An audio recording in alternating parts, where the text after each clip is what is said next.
L'Assemblée va. The Assembly will hear a statement by His Excellency Andrew Holness, Prime Minister and Minister of Defense, Economic Growth and Job Creation of Jamaica. May I request protocol to escort His Excellency. I have great pleasure in welcoming the Prime Minister and Minister of Defense, Economic Growth and Job Creation of Jamaica, His Excellency Andrew Holness. I invite him to address the General Assembly.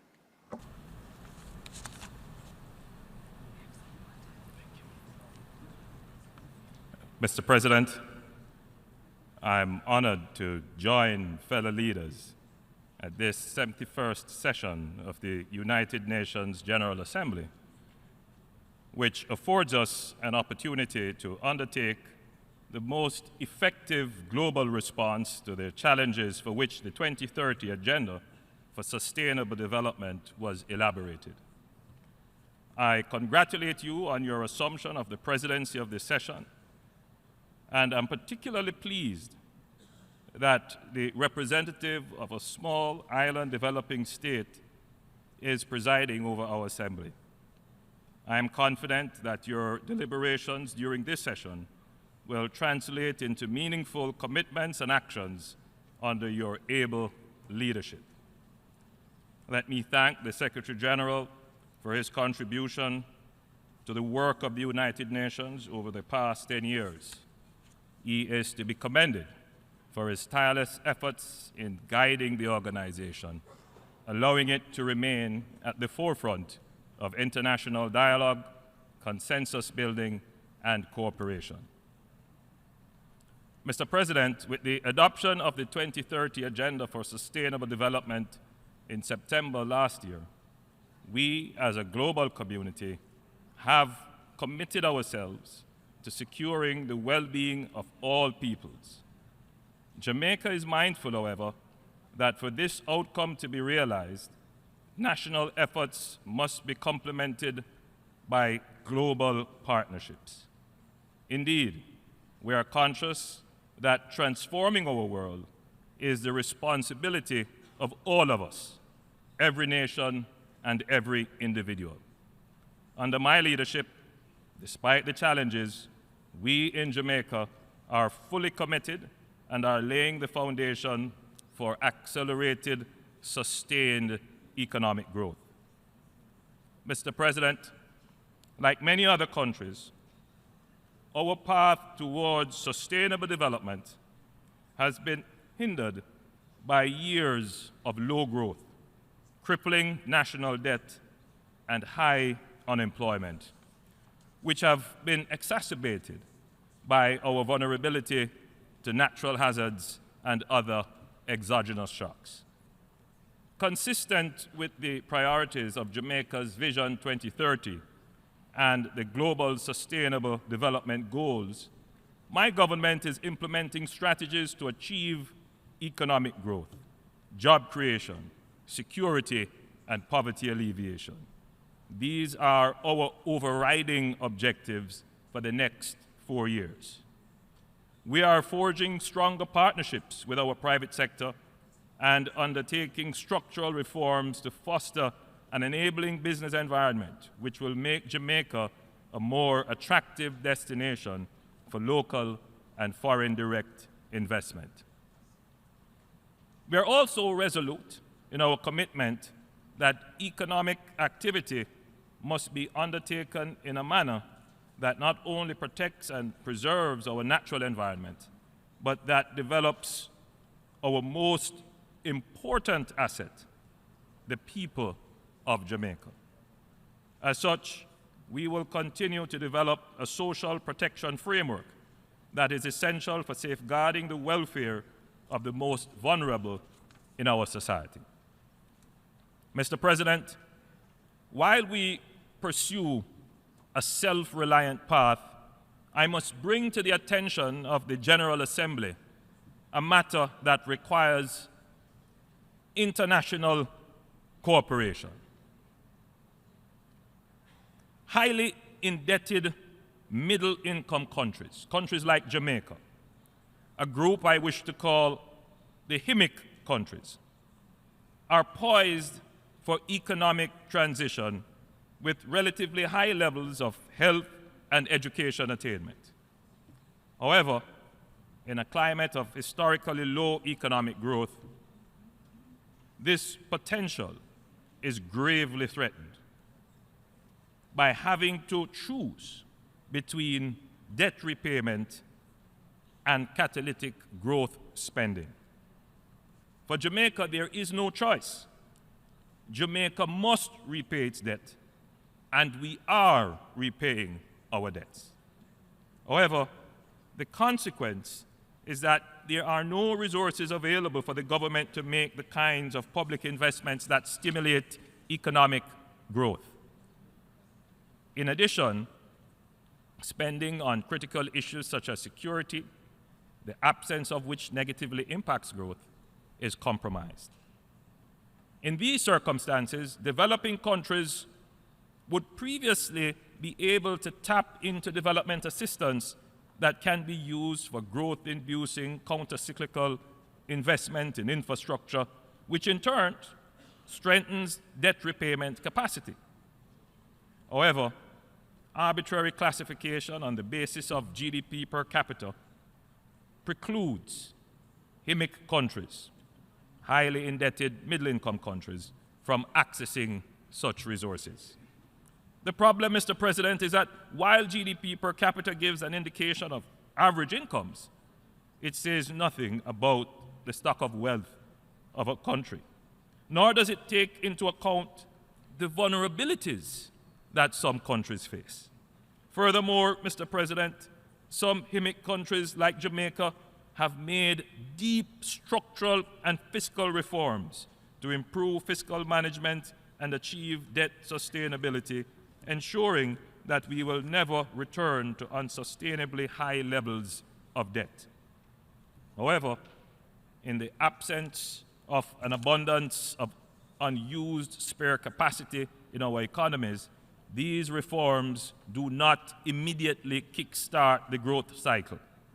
Instead, new investment needs to follow at a scale and velocity that is difficult to undertake without the full engagement of international development institutions. This creates the prospect of a HIMIC trap, a situation where countries are at the cusp of transitioning but are stalled with the risk of reversal.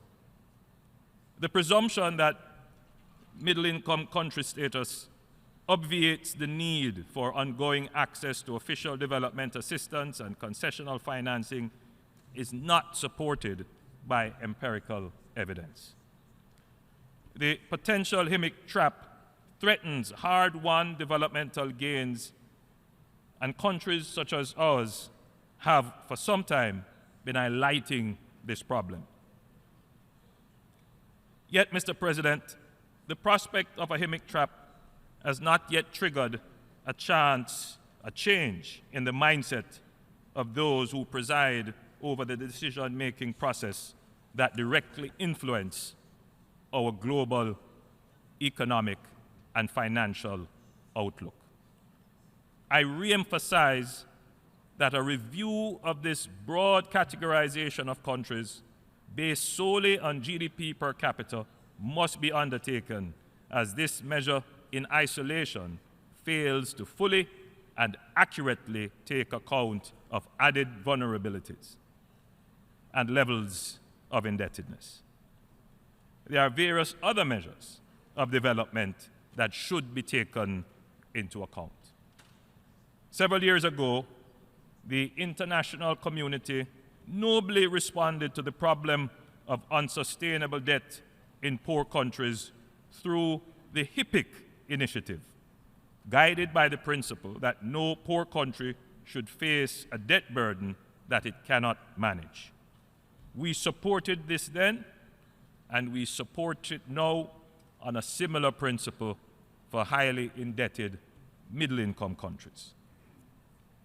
However, Mr. President, the time has come for the international community to similarly converge around a HIMIC initiative, underpinned by the principle that highly indebted countries that have undiversifiable structural vulnerabilities such as small size or susceptibility to the effects of climate change, and that responsibly and faithfully service their debt should be facilitated with assistance in the form of investment, favorable trade, technology transfer, security cooperation, and energy.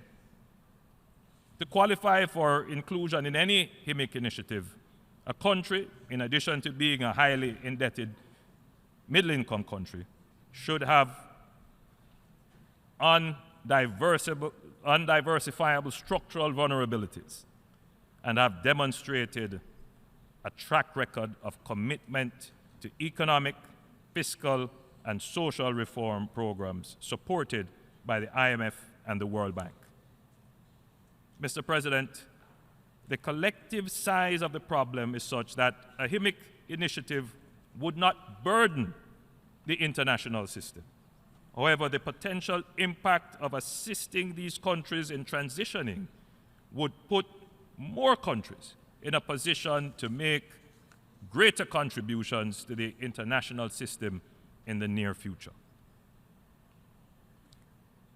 Mr. Speaker, Jamaica is pursuing reforms to improve the efficiency of our public sector, improving its customer service delivery, pursuing economies of scale, reducing duplication, and aligning the public sector towards enabling and facilitating economic growth and development.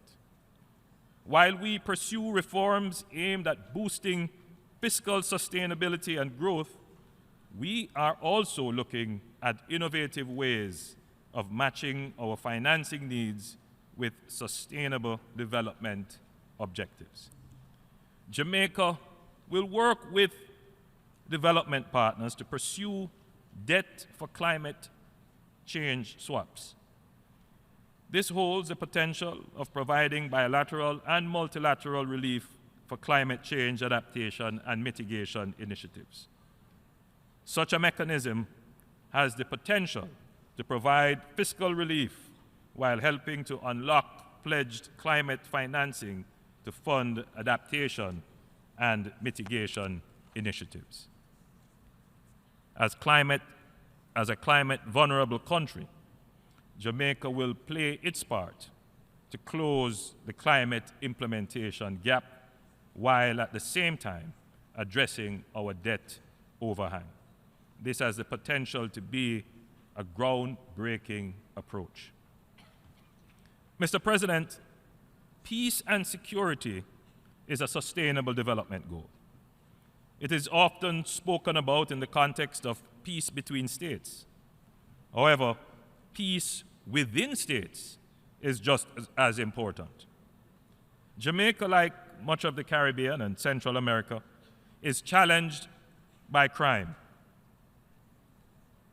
This has had a destructive impact on families, particularly poor families, deterred investment, and discouraged businesses.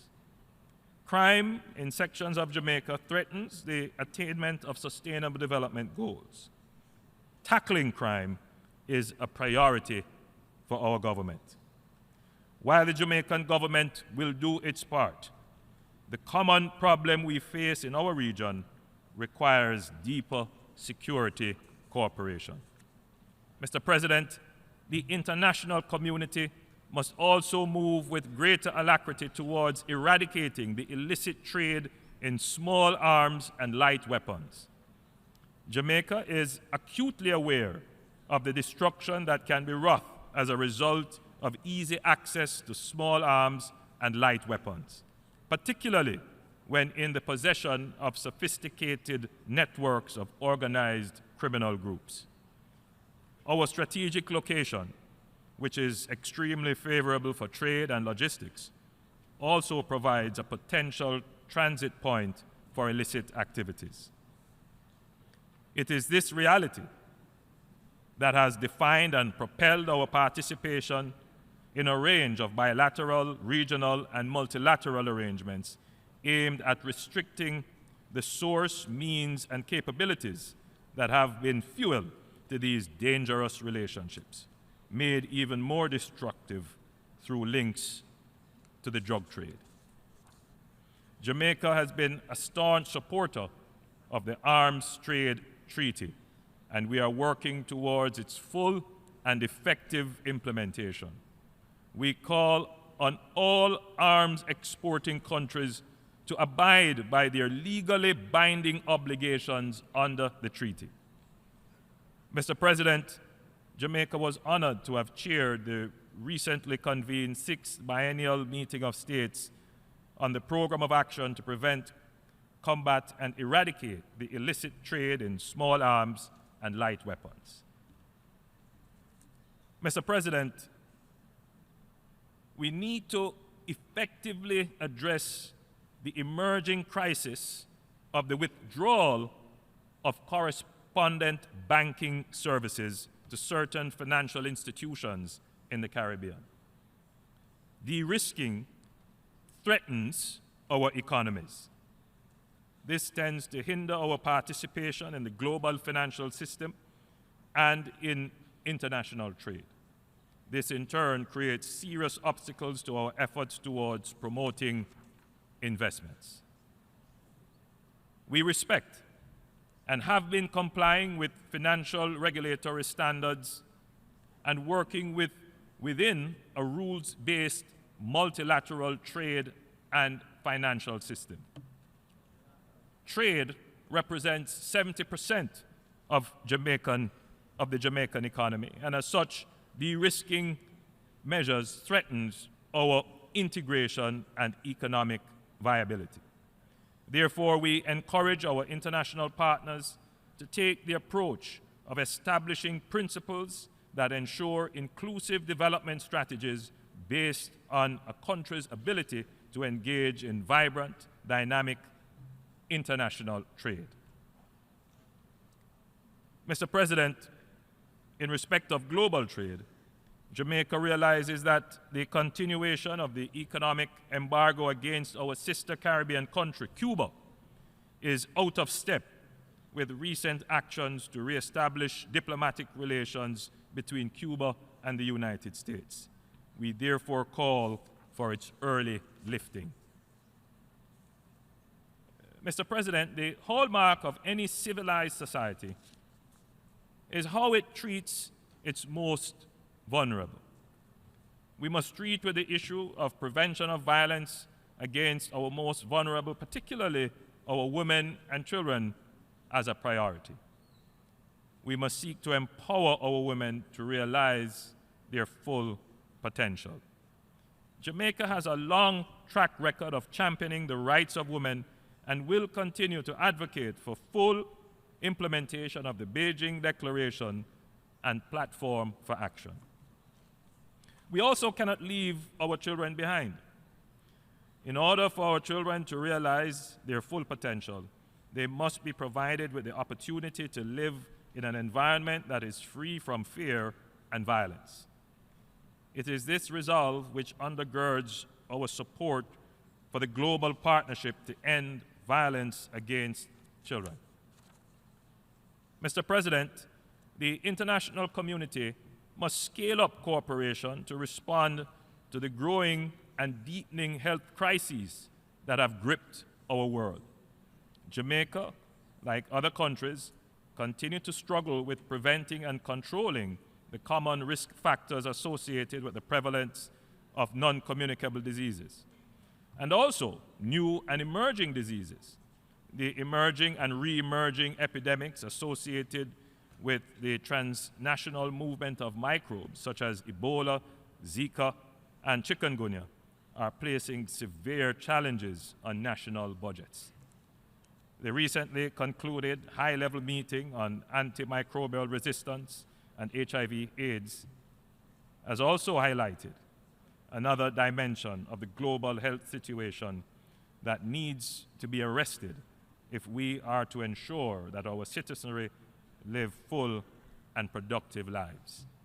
Mr. President, another issue that necessitates continued cooperation at the global, regional, and national levels is our response to climate change and the increasing occurrence of natural disasters, including extreme weather-related phenomena. These events, increasingly spurred by man-made activity, remain a clear and present danger for societies, particularly small island developing states. We have seen from recent experiences that no country or group of countries can be considered to be outside of the reach of such events.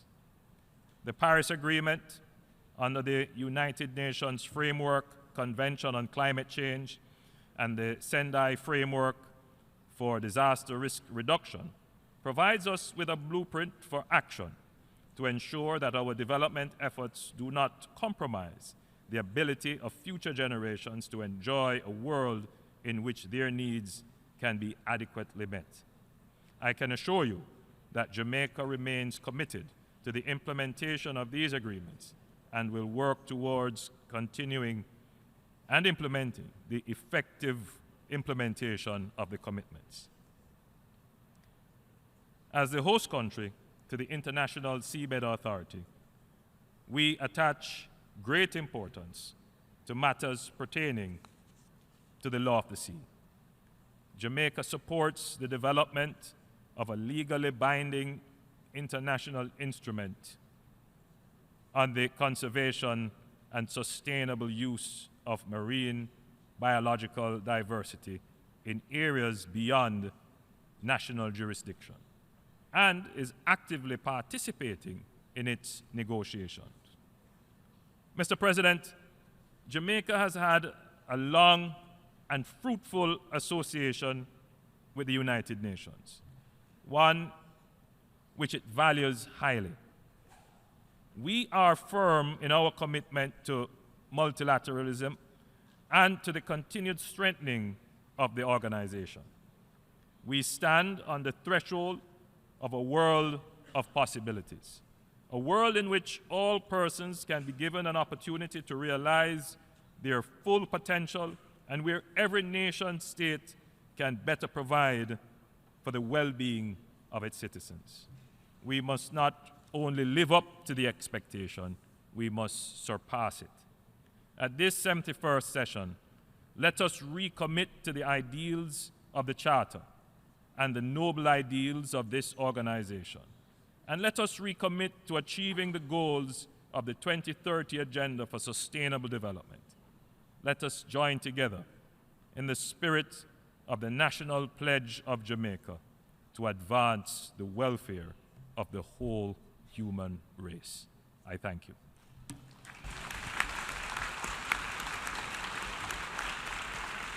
Thank you. Au nom de la... On behalf of the General Assembly, I wish to thank the Prime Minister and Minister of Defense, Economic Growth, and Job Creation of Jamaica for the statement just made, and I request protocol to escort His Excellency.